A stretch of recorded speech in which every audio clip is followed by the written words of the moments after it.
नमस्कार, स्वागत है आप सभी का स्टॉक फटाफट में और मैं हूं आपके साथ कविता थपलियाल। इस शो में अगले आधे घंटे हम बाजार के एक्शन से जुड़े सभी खबरों को फटाफट अंदाज में आपको बताएंगे।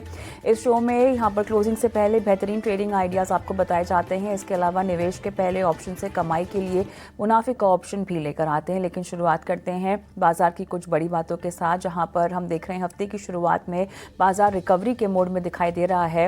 निफ्टी दिन के निचले स्तरों से लगभग 200 अंक रिकवर होकर हम देख रहे हैं यहाँ पर 25,550 के पार कारोबार करता हुआ 1/4% की मजबूती। बैंक निफ्टी भी हम देख रहे हैं लो लेवल से रिकवरी लगभग 800 अंकों की, और अब यहाँ पर हम देख रहे हैं कि 60,670 के लेवल्स बैंक निफ्टी में देखने को मिल रहे हैं। फार्मा हेल्थ केयर की सेहत यहाँ पर अच्छी दिखाई दे रही है। रियलिटी शेयरों से भी आज बाजार को सपोर्ट मिल रहा है। चुनिंदा बैंकिंग शेयरों में मजबूती है, जैसे कि HDFC बैंक अगर आप देखें तो 2.5% ऊपर कामकाज कर रहा है। कमज़ोर नतीजों के चलते हम देख रहे हैं ब्रोकरेजेस का डाउनग्रेड झेला है ओला इलेक्ट्रिक ने, और शेयर अगर हम देखें यहाँ पे लगभग 6% टूटता हुआ दिखाई दे रहा है। बाजार की अगर हम मार्केट ब्रेथ एक बार चेक कर लें तो वो फिर भी एडवांसेस के खेमे से ज़्यादा डिक्लाइंस की ओर झुकी हुई दिखाई दे रही है। 1761 माफ़ कीजिएगा, यहाँ पे डिक्लाइंस दिखाई दे रहे हैं। 1126 हमें एडवांसेस दिखाई दे रहे हैं।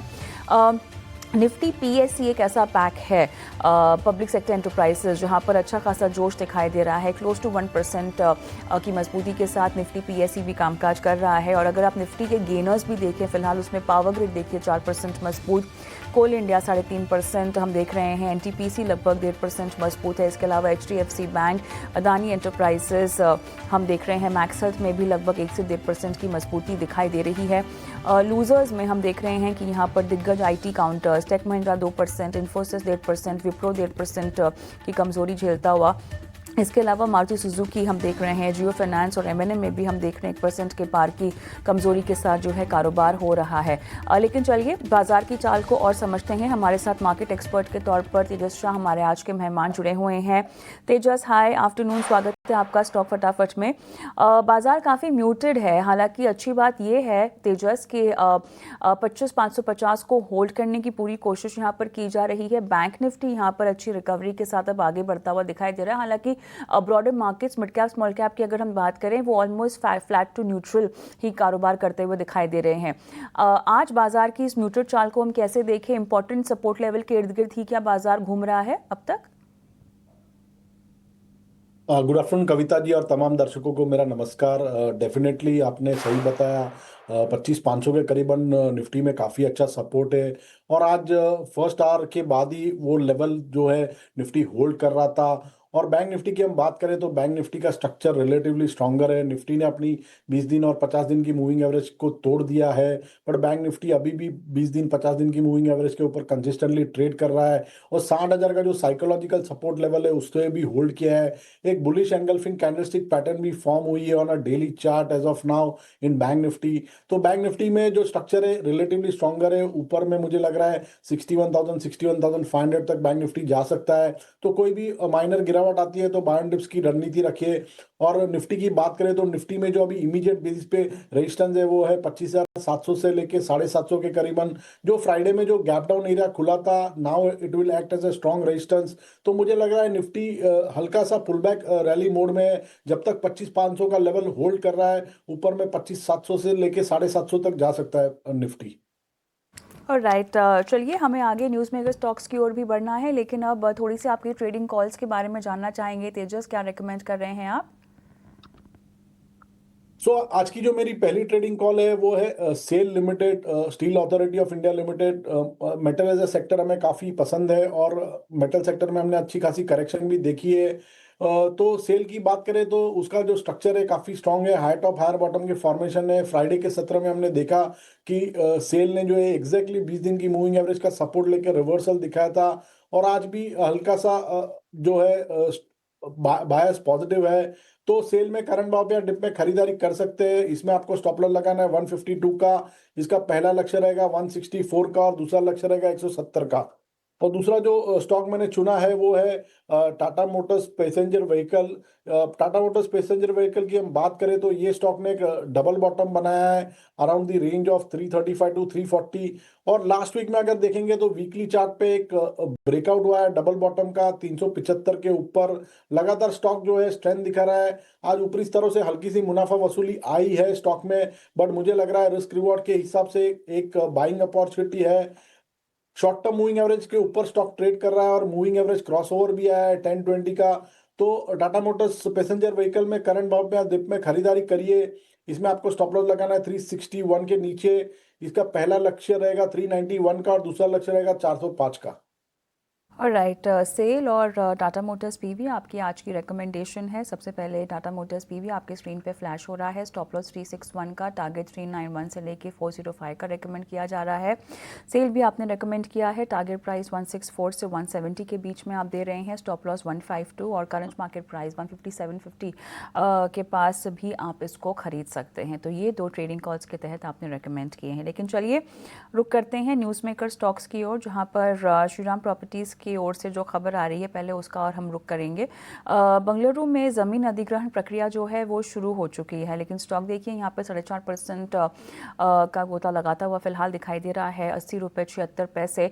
और टेक्निकली चार्ट पर वीकनेस अभी भी मौजूद है, क्या कहेंगे तेजस? देखिए, श्रीराम प्रॉपर्टीज की हम बात करें तो स्टॉक ने जो है एक अच्छा खासा बेस बना दिया है इन द रेंज ऑफ 72 73 और लगातार उसके बाद स्टॉक ने स्ट्रेंथ दिखाई है। 200 दिन की जो मूविंग एवरेज का रेजिस्टेंस है 87 हाफ के करीबन, वहां पे स्टॉक ने रेजिस्ट किया और हल्की सी मुनाफा वसूली देखी है पिछले 2 सत्र से। बट ओवरऑल स्ट्रक्चर थोड़ा सा पॉजिटिव हुआ है। किसी का लॉन्ग पोजीशन है तो बने रह सकते हैं विद स्टॉप लॉस बिलो 77। मुझे लग रहा है आने वाले दिनों में ये स्टॉक स्ट्रेंथ दिखा के 86 87 तक के लेवल दिखा सकता है। तो जब तक ये 77 के ऊपर है, हल्का सा पॉजिटिव बायस है, तो बाय एंड डिप्स की रणनीति रख सकते हैं श्रीराम प्रॉपर्टीज में। की रणनीति आपको रखनी होगी 86 87 तक, ये जो काउंटर जो है वो जा सकता है। एक्विस की बात करते हैं। यहाँ पर एक्विस लिमिटेड की ओर से जो खबर आ रही है, तमिलनाडु सरकार के साथ इन्होंने जो है MOU साइन किया हुआ है। अभी के ट्रेड में 1.25% टूटता हुआ, लेकिन पिछले 5 दिनों में हम देखें तो 2.5% ऑलमोस्ट यहाँ पे काउंटर जो है वो टूट चुका है। और क्लियरली पिछले 5 दिनों में हमने एक डिप जो कि 139 के नीचे थोड़ा सा जाता हुआ देखा, लेकिन उसके बाद हम देख रहे हैं 140 के आसपास ही इर्द गिर्द रेंज बाउंड मूवमेंट दिखा रहा है। कैसे देखें आप इसको? देखिए, क्विज की बात करें तो चार्टिकली डेटा काफी लिमिटेड है, बट विद लिमिटेड डेटा मैंने जो ऑब्जर्व किया है कि स्टॉक एक रेंज में ट्रेड कर रहा है। 131 132 का अच्छा खासा सपोर्ट जोन है। एट द सेम टाइम ऊपर में स्टॉक जो है 147 148 के लेवल सरपास नहीं कर पा रहा है। तो रेंज बाउंड मूवमेंट है स्टॉक में। जब तक इधर साइड ब्रेकआउट या ब्रेकडाउन नहीं आता है, टाइमिंग मुझे लग रहा है स्टॉक को अवॉइड करना चाहिए। थोड़ा सा अवॉइड कीजिए, काफ़ी रेंज बाउंड में एक्विस लिमिटेड का काउंटर देखने को भी मिल रहा है। लेकिन नारायणा हृदयालय जहां पे नतीजे अच्छे आते हुए देखे गए हैं, मुनाफा लगभग 34.4% बढ़ता हुआ, आय में हमने देखा है लगभग 61% के आसपास का यहां पर दमदार परफॉर्मेंस, और लगभग 2151 करोड़ पर ये आंकड़ा ईयर ऑन ईयर बेसिस हमने आता भी देखा है रेवेन्यू के फ्रंट पे। स्टॉक में हालांकि बहुत मूवमेंट नहीं है, 1.25% की मजबूती दिखा रहा है तेजस, लेकिन ओवरऑल अगर हम देखें पिछले 5 दिन में 3% के पार की तेज़ी, लेकिन पिछले 1 महीने में ज़्यादा नहीं, ऑलमोस्ट 4.5% तक का टूट भी चुका है स्टॉक। कीमतें जो हैं यहाँ पर हम देख रहे हैं कि रेंज बाउंड ही हैं। ओवरऑल एक 1715 से लेके 1800 तक का एक बहुत बड़ा सा रेंज है जिसमें स्टॉक घूम रहा है पिछले 1 महीने की अगर हम बात करें तो।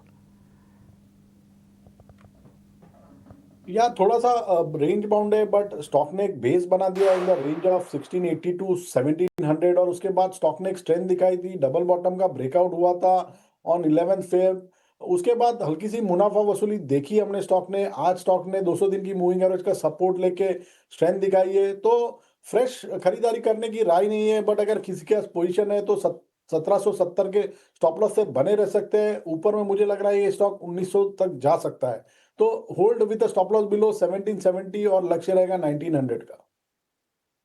1500 तक के लक्ष्य आप यहाँ पर दे रहे हैं नारायणा हृदयालय में। फिलहाल जिन्होंने खरीदा हुआ है उनको होल्ड करके रखने की ही सलाह जो है दी जा रही है। लेकिन ओला इलेक्ट्रिक, जी हाँ, यहाँ पर जो नतीजे आए हैं अनुमान से बेहद कमज़ोर हैं।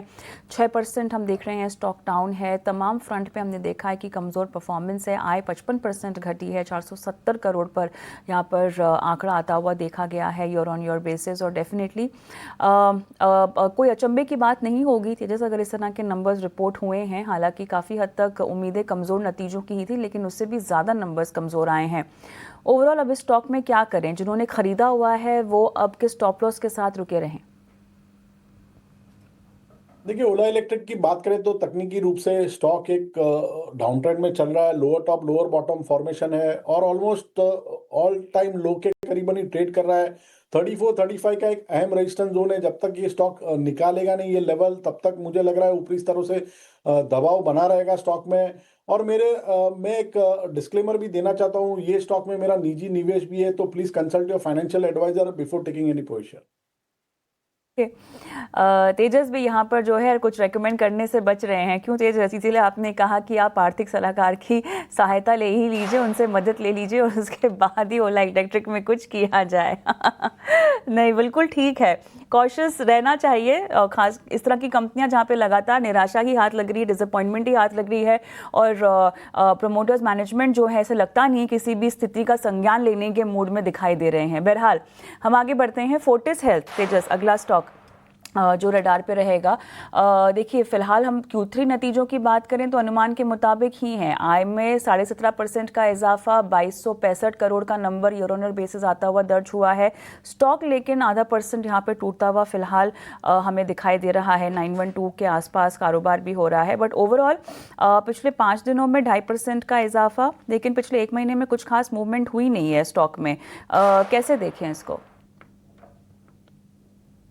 देखिए, फोर्टिस हेल्थकेयर की बात करें तो लास्ट वीक में स्टॉक ने एक डाउनवर्ड स्लोपिंग ट्रेंड लाइन से ब्रेकआउट दिया था और उसके बाद लगातार जो स्टॉक है शॉर्ट टर्म जो मूविंग एवरेज से ऊपर उसके ऊपर कंसिस्टेंटली ट्रेड कर रहा है। 940 950 का एक अहम रेजिस्टेंस जोन है। अगर ये लेवल सरपास होता है तो मुझे लग रहा है स्टॉक में एक फ्रेश बाइंग मोमेंटम आ सकता है और in that case stock can go up to the level of 1000 to 1010। Overall structure थोड़ा सा पॉजिटिव है, तो किसी के पास लॉन्ग पोजीशन है तो बने रह सकते हैं with a positional stop loss below 860। ऊपर में लक्ष्य रहेगा 950 का और 950 के ऊपर ब्रेकआउट आता है तो मुझे लग रहा है और 5 से 6% की अपमूव आ सकती है। 950 का अगर ब्रेकआउट आता है तो उसके ऊपर एक और अच्छा अपमूव आने का चांस है। लिहाजा खरीदा हुआ है तो आपको रुके रहने की ही सलाह दी जा रही है। रेलिगेयर एंटरप्राइजेस की बात करते हैं। यहाँ पर एक डीमर्जर हुआ है। रेलिगेयर एंटरप्राइजेस और फिनवेस्ट के डीमर्जर को जो है मंजूरी मिलती हुई दिखाई दे रही है। फंडामेंटली खबर तो यह है, लेकिन स्टॉक देखिए 5.5% टूटता हुआ। कितनी और कमजोरी यहाँ पर इस स्टॉक में तेजस? देखिए, रेलिगेयर एंटरप्राइज की बात करें तो चार्ट स्ट्रक्चर काफी वीक है। स्टॉक ने फ्राइडे के सत्र में 50 दिन और 200 दिन की मूविंग एवरेज का भी सपोर्ट तोड़ दिया है। एक और आज अच्छा खासा फॉलोअप सेलिंग भी आया है स्टॉक में और ये जो फॉलोअप सेलिंग आया है विद काफी अच्छे वॉल्यूम्स के साथ आया है, तो मुझे लग रहा है ये जो डाउनवर्ड सेलिंग का जो प्रेशर है वो बना रह सकता है और नीचे में जो इसका रिसेंट स्विंग लो है 217 218 के करीबन, वहां तक भी स्टॉक जा सकता है। तो यहां से भी मुझे लग रहा है 4 से 5% की गिरावट आ सकती है स्टॉक में। चलिए, तो यहाँ पे गिरावट और भी आ सकती है, थोड़ी सतर्कता यहाँ पर बरतनी चाहिए। तेजस, इसी के साथ शुक्रिया आपका आज शो पर जुड़ने के लिए और दर्शकों को अपनी राय और स्टॉक स्पेसिफिक चाल और रणनीति देने के लिए शुक्रिया आपका। धन्यवाद। हम एक काम करते हैं, छोटा सा ब्रेक लेते हैं, लेकिन ब्रेक के उस पार स्टॉक स्पेसिफिक बातचीत होगी और अहम तिमाही नतीजे मैनेजमेंट्स क्योंकि जारी कर रहे हैं तो उनसे भी खास बातचीत करनी होगी। बने रहें।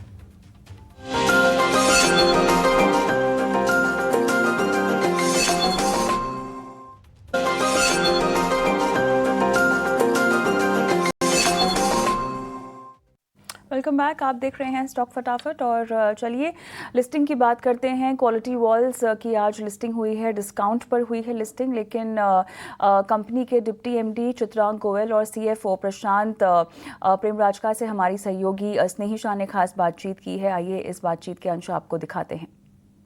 आपका एक बड़े ही स्पेशल कॉन्वर्जेशन में मैं हूं स्नेहिशा। मैं आज आई हूं बीएसई में और हम यहां क्वालिटी वॉल्स इंडिया के मैनेजमेंट के साथ बात कर रहे हैं। आज ही उनका लिस्टिंग हुआ है एनएसई और बीएसई पर। मेरे साथ है मिस्टर चित्रांग गोयल जो डेप्यूटी एमडी है कंपनी के, एंड मिस्टर प्रशांत प्रेमराज का जो कि सीएफओ है कंपनी के। Gentleman, good morning. आपके समय के लिए बहुत धन्यवाद। कॉन्ग्रेचुलेशन, पहले बधाई हो आपके लिस्टिंग पर। और इमीडिएट आपके ग्रोथ लीवर्स क्या रहेंगे, आउटलुक क्या है आपका मार्जिन और वॉल्यूम्स पर, हमारे दर्शकों के साथ शेयर कीजिए। Thank you so much. I think हम जिस कैटेगरी में ऑपरेट करते हैं, ice cream, it has a long term volume growth perspective, और हम इस वॉल्यूम ग्रोथ को 3 तरीके से देखते हैं। Number 1 is how do we drive cabinet expansion और distribution expansion. Number 2 is how do we really drive innovations, because as we keep on innovating, consumers keep buying more and keep trying more. That's number 2. And number 3 is how do we really drive quick com faster, because that is also create a lot of access in consumers' household. So these 3 things are the things which we are driving, which is more innovation, more distribution, and more access for consumers to unlock growth and make sure the ice cream, what they love, which is Cornetto or Magnum, reaches their household much faster. Absolutely. And अगर Cornetto as a category या ice cream overall as a category के बारे में बात करें तो largely summer consumption item है। Overall seasonality factor रहेगा थोड़ा सा बिजनेस पे, बट ओवरऑल आपके फाइनेंशियल्स में स्टेबिलिटी कैसे रहेगी, वहां पर आपका क्या प्लान है? सो क्वार्टरली फाइनेंशियल्स डिपेंड करता है कि हमारे टर्नओवर क्या है, बिकॉज हमारे कई सारे फिक्स्ड कॉस्ट होते हैं जो कि अमोर्टाइज होते हैं वॉल्यूम पे। बट हमारे इन्वेस्टर्स के लिए क्या इंपॉर्टेंट है that over the medium term will the company be able to create value for them. So हम लोगों ने ऑलरेडी आइडेंटिफाई कर रखा है कि हमारे मार्जिन इंप्रूवमेंट के पिलर्स क्या क्या हैं। तो वो बेहतर रॉ मटेरियल खरीदने से आएंगे, हमारे डिस्ट्रीब्यूशन कॉस्ट काफ़ी ज़्यादा, वेर पैन इंडिया प्लेयर, हमने वहाँ पर अपॉर्चुनिटी आइडेंटिफाई की है। And then there is a dedicated management team which is working to realize those potential over the medium term. So over the next 5 years, you will see a significant EBITDA expansion for the Quality Walls India business. Okay, and industry से तेज बढ़ना is target कहते हैं, हर company ये Aspire करती है। आपकी जो industry है आइसक्रीम इंडस्ट्री, वो पिछले 5 साल में लगभग, और इनफैक्ट आने वाले 5 साल में उसका प्रोजेक्शन है 11% कैगर से बढ़ने का। क्या ये ग्रोथ को क्वालिटी वॉल्स बीट कर पाएगा? हमारे सारे इनपुट्स उसी दिशा में काम कर रहे हैं कि हम 11% से सर्टेनली ज़्यादा ग्रो करें। और अगर आप देखेंगे इंडिया में काफ़ी अपॉर्चुनिटी है। अगर हम डिस्ट्रीब्यूशन एक्सपेंड कर सके, कैबिनेट्स नई जगह लगा सके, जिस तरह से क्विक कॉमर्स सपोर्ट कर रहा है वो वैसे ही चलता रहे, then certainly this is possible.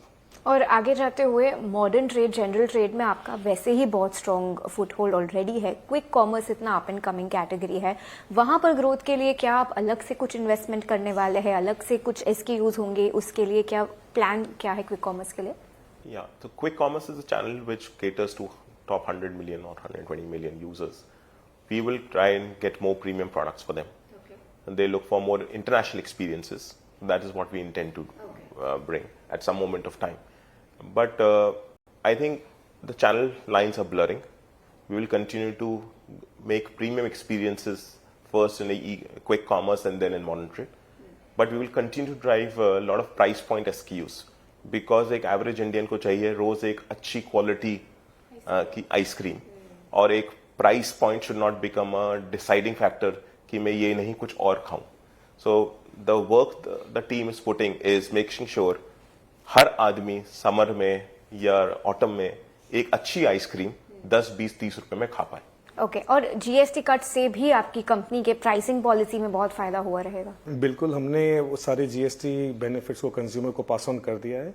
But जैसा कि यूरो मॉनिटर रिपोर्ट से हमें पता चलता है, अभी भी close to 50% of the market is unorganised, और यह ऑर्गेनाइज्ड प्लेयर्स के लिए काफ़ी अच्छी बात है। It makes them more competitive, so this is going to work in the favour of the ice cream category and the organised branded player. Okay, हमें अपने वॉल्यूम ग्रोथ के बारे में बताइए। लगभग 8 से 8.5% के बीच में लास्ट 5 इयर्स का कैगर वॉल्यूम ग्रोथ रहा है। आगे जाते हुए डबल डिजिट वॉल्यूम ग्रोथ पर क्या विजिबिलिटी है? जैसे मैंने आपको बोला, वॉल्यूम ग्रोथ सिर्फ 3 तरीके से आती है बिजनेस में। नंबर 1, मैं ज्यादा से ज्यादा दुकानों पे कैसे जा पाऊँ। आज FMCG 13 मिलियन दुकानों में जाता है, एक कार्बोनेटेड सॉफ्टवेयर प्रोडक्ट 6 मिलियन दुकानों में जाता है, 6 से 7 मिलियन दुकानों में जाता है, और आइसक्रीम सिर्फ 1 मिलियन में, और क्वालिटी वॉल्स 2 लाख से या 2.5 लाख दुकानों में। अगर हम हर साल 50-60 हज़ार दुकानें अपने डिस्ट्रीब्यूशन में जोड़ पाएं, वो सबसे बड़ा अनलॉक होगा वॉल्यूम ग्रोथ का। क्योंकि मैं एक छोटे शहर में या एक मीडियम शहर में जहां आज क्वालिटी वॉल्स उपलब्ध नहीं है, वहां पे पहुंचना, वहां पे अच्छी कोल्ड चेन के साथ प्रोडक्ट को डिलीवर करना, और मेरे जो इनोवेशंस आज मेट्रोज के लिए हैं उनको भी वहां ले जाना will give new excitement to the category and more users will come in my category. So हमारा काम सिर्फ यही है, more users, more customers and more usage. Usage will come with innovation which will continue to drive. Okay, और आखिरी सवाल हमारे दर्शकों के लिए, जो हमने ओपन ऑफर देखा है नेदरलैंड्स होल्डको कंपनी से, जो कि मैग्नम नेदरलैंड्स है, उन्होंने जो ऑफर दिया है, ये 21.6 रुपीस का जो ऑफर है, उसे आप किस तरह परखते हैं? हमें कुछ आपकी थिंकिंग तो के बारे इसको में देखने का दो नजरिया है। पहला नजरिया है कि वो ओपन ऑफर किस प्राइस पे आया है, उसके लिए रेगुलेटरी रिक्वायरमेंट है, उस रेगुलेटरी रिक्वायरमेंट के अंतर्गत नीदरलैंड की होल्डको कंपनी ने वो ऑफर दिया होगा। हमने अभी तक वो ओपन ऑफर का फाइन प्रिंट नहीं पढ़ा है, तो हम पढ़ेंगे तो दर्शक के बाद वापस आ सकते हैं। सेकंड है, हम आपके दर्शकों के लिए आइसक्रीम बहुत अट्रैक्टिव कैटेगरी है। यूरो मॉनिटर कहती है कि ये 11% से ग्रो करती रहेगी। अगर आप लीडिंग इंडिकेटर देखें, आज के दिन डिस्ट्रीब्यूशन नहीं है, अवेलेबिलिटी के कारण स्नैकिंग नहीं होती है, तो आइसक्रीम डबल डिजिट से ग्रो करने वाली कैटेगरी है। क्वालिटी वॉल्स इंडिया लिमिटेड आज के दिन मार्केट लीडर है, पैन इंडिया प्लेयर है, 2 लाख से ज़्यादा दुकानों में उपलब्ध है। इनके पास एक्सेस है ग्लोबल ब्रांड जैसे बेन एंड जेरी, टैलेंटी, यासो, कार्टर और लेके आने का। इनके पास एक्सेस है 1000+ पेटेंट्स, जो कि नीदरलैंड की होल्डको कंपनी के पास में, उनके पास एक्सेस करने का। हम ई कॉमर्स, हम मॉडर्न ट्रेड, क्विक कॉमर्स में हम लीडिंग मार्केट शेयर प्लेयर हैं। सो हम बिलीव करते हैं कि हम इस ग्रोथ अपॉर्चुनिटीज को कैपिटलाइज करने में काफ़ी सक्षम हैं, और ये अगले कुछ सालों में आप लोगों को दिखेगा।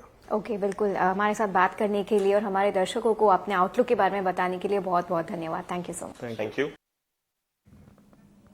और राइट, तो ये एक्सक्लूसिव बातचीत क्वालिटी वॉल्स के मैनेजमेंट के साथ, लेकिन अब रुक करते हैं हमारे बेहद खास सेगमेंट मुनाफे के ऑप्शन की ओर।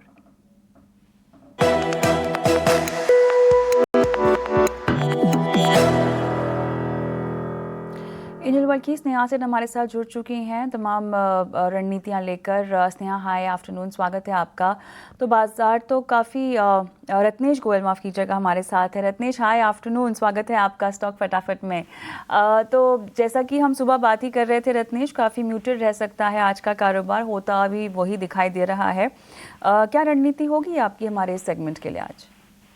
हाय, गुड आफ्टरनून कविता। बिल्कुल, हमने मॉर्निंग में बात भी करी थी, क्योंकि थोड़ा सा यूएस मार्केट से हमको नहीं है, तो थोड़ा सा सुस्त कारोबार इसलिए आज है। कहीं ना कहीं ऐसा लग रहा है कि बैंक निफ्टी ने पूरी जो गिरावट थी शुक्रवार के दिन की, उसको थोड़ा सा कवर कर लिया है पूरा। तो ऐसा लगता है कि कुछ थोड़ा बहुत सपोर्ट वापस से बैंक निफ्टी से आता हुआ दिखाई दे रहा है, सस्टेन करता है, थोड़ा बहुत ही देखने वाली बात रहेगी। यहाँ पे 61,200 कॉल लेने की सलाह रहेगी। 220 के आसपास में 140 रुपये का स्टॉप लॉस लाके जो टारगेट बन सकता हो 360 रुपये का, तो जो लॉस होगा वो 2400 रुपये 22,400 का, जो प्रॉफिट बन सकता हो 4,242 रुपये का। 61,200 की कॉल लेने की सलाह, 220 पर 360 का टारगेट और 140 का आप रेकमेंड कर रहे हैं स्टॉप लॉस। शुक्रिया रत्नेश, समय दिया और रणनीति आज बताई हमारे इस खास सेगमेंट के लिए। एक डिस्क्लेमर भी आपके स्क्रीन पे फ्लैश करेंगे, क्योंकि एफएनओ में ट्रेडिंग करने में जोखिम इन्वॉल्व होता है, लिहाजा सतर्कता सावधानी आपको बरतने की सलाह जो है यहाँ पर दी जा रही है। इसी के साथ स्टॉक फटाफट में मुझे भी इजाज़त दे, एक छोटा सा ब्रेक लेंगे और ब्रेक के बाद लेकर आएंगे आपके लिए कॉर्पोरेट कनेक्शन। बने रहें।